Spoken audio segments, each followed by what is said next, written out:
یہ بیان فرمائیے گا کہ کئی مواقع پہ آپ سے سوال ہوا ہے عورتوں کی امامت کے حوالے سے، تو آپ نے بیان فرمایا ہے کہ دین میں اس کو کوئی ممنوع یا حرام نہیں قرار دیا گیا، لیکن ہماری تہذیبی روایت جو عبادت کی ادائیگی میں پیش نظر رہی ہے اس میں یہ چیز اس طریقے سے لوگوں کے یہاں شیوع نہیں حاصل کر سکی۔ ایک روایت آپ بیان کرتے ہیں ام ورقہ کی، اس پہ کہا جاتا ہے کہ ام ورقہ رضی اللہ تعالی عنہا جو خاتون ہے جن کا ایک مؤذن مرد مقرر کیا گیا ہے، تو یہ جو دار کا لفظ آیا ہے روایت میں، اس سے ان کا گھر کیوں نہیں مراد لیا جا سکتا کہ کچھ خواتین تھی گھر پہ نماز پڑھنا چاہتی تھی، رسول اللہ نے ایک فرد کو کہا بھی ان کے لیے اذان دے دیا کرو، اور پھر خواتین ہی کا معاملہ وہاں پر ہوتا رہا۔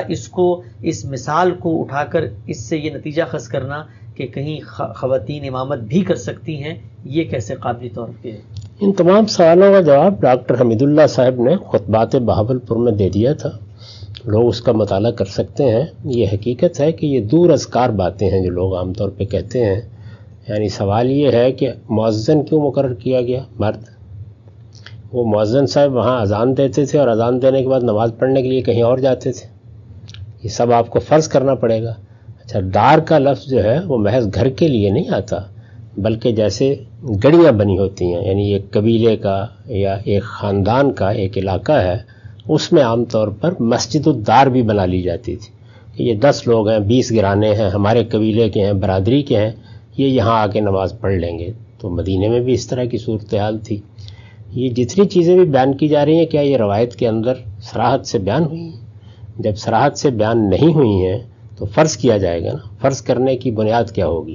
اگر یہ حرمت کا معاملہ ہوتا تو رسالت مآب صلی اللہ علیہ وسلم تصریح فرماتے اور یہ کہتے کہ میں نے ام ورقہ تمہیں امام مقرر کر دیا ہے۔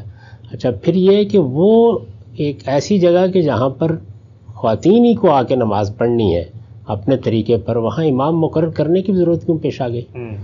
رسول اللہ کے زمانے میں تو مسجدوں میں آ کے عورتوں کا نماز پڑھنا کوئی ممنوعات میں سے نہیں تھا۔ مسجد نبوی میں آخر تک عورتیں آتی رہی ہیں، اس کے بعد بھی آتی رہی ہیں، یہاں تک کہ یہ فرمایا کہ لا تمنعوا اماء اللہ عن المساجد، یعنی جب مسجدوں میں عورتیں نماز پڑھنے آئے تو ان کو روکو نہیں۔ تو الگ سے اس کا اہتمام کرنے کی کیا ضرورت پیش آ گئی؟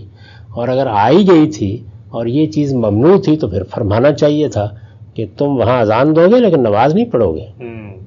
تو اس کے بعد تو یہ سنت قائم ہو جاتی۔ تو ظاہر ہے کہ ایک تہذیبی روایت ہے اور یہ اچھی روایت ہے، یعنی چونکہ مسجد ہے، اللہ کی طرف رجوع ہے، اس میں ایسی کوئی صورت نہیں پیدا ہونی چاہیے جو لوگوں کے اللہ تعالیٰ کی طرف رجوع میں خلل انداز ہو۔ مردوں اور عورتوں میں اللہ تعالیٰ نے ایک کشش رکھی ہے، تو یہ چیز کسی ذہنی اضطراب کا باعث نہ بنے۔